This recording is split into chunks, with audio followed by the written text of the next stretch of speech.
Hey everybody, Boris from BKTraderFx. Our weekly commentary this week, November 24th. Just want to let you know I'm also going to be in Dubai next week at the Middle East Foreign Exchange Expo. If anybody of you are going to be there, love to see you. In the meantime, take a look at BKTraderFx off the Net Vibes universe. It's netvibes.com/BKTraderFx. Our free gift to you, full cornucopia of foreign exchange information 24 hours a day coming live to you. Hopefully you'll find it very now. Let me turn my attention to what I want to talk about this week as far as discipline and trading our setups. In our chat room, we trade our stop hunting setup. I don't want to go into the details of how we do it. You can take a look at the YouTube videos if you like. It's the under my name with a stop hunting setup on it. But the key thing I want to show you is why it's so important to know when to get in, know when to get out, and leave the trade when it happens. The night of the 21st, we're hanging out in the chat room. Basically, it was a very, very risk liquidation night. Nikkei was down about 250 points. Euro-yen was coming down.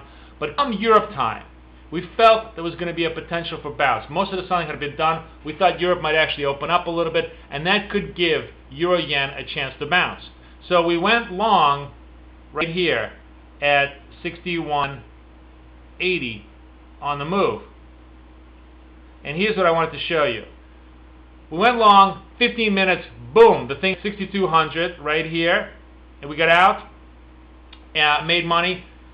And you can take a look at the transcript to basically see how it happened. But here's what I wanted to show you. Had we not gotten out, the trade would have become a loser. And this is the very, very important thing about trading. 20 points of profit would have turned into 40 points of loss.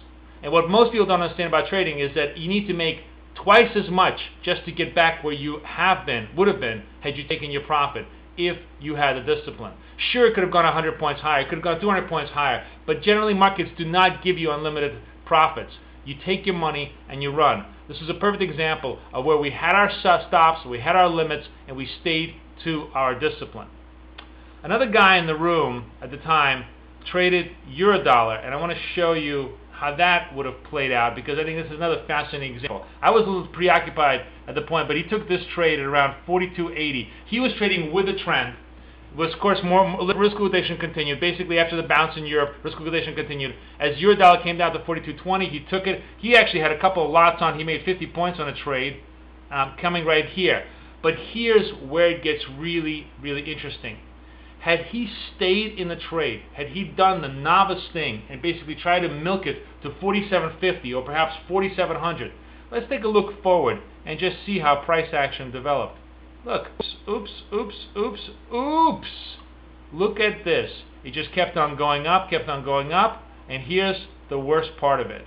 The worst part of it. Had he stayed in the trade, he would have been, by Friday, in one heck of pain. This is actually a very, very common dynamic that happens. Professional traders know their stops, know their limits, stick to them.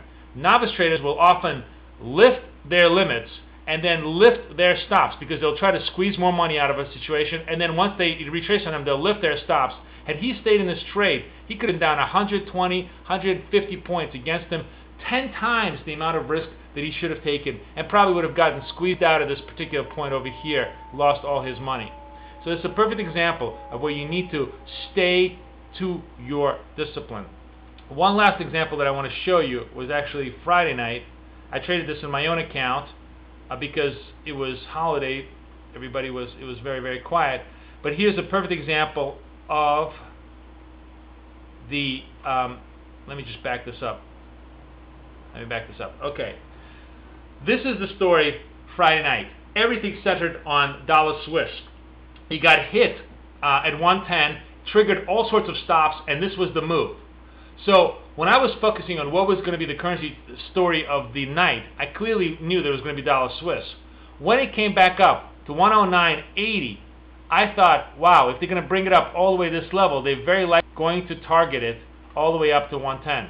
Sure enough, I got in here at around 180, hung out for about half an hour, and boom, they took it right back to the 110. I made my profits and left it right here. Did it go higher up? Yes, it did. Did it matter? No, because it doesn't matter how much more there is to the trade. What matters is that you bank your profits and go. That's how professional trading is done. I'm going to see you at the Dubai Expo if anybody's going to be there. If not, I'll see you next week. This is Boris Schlossberg for BKTraderFx, wishing you best of trading. Good luck.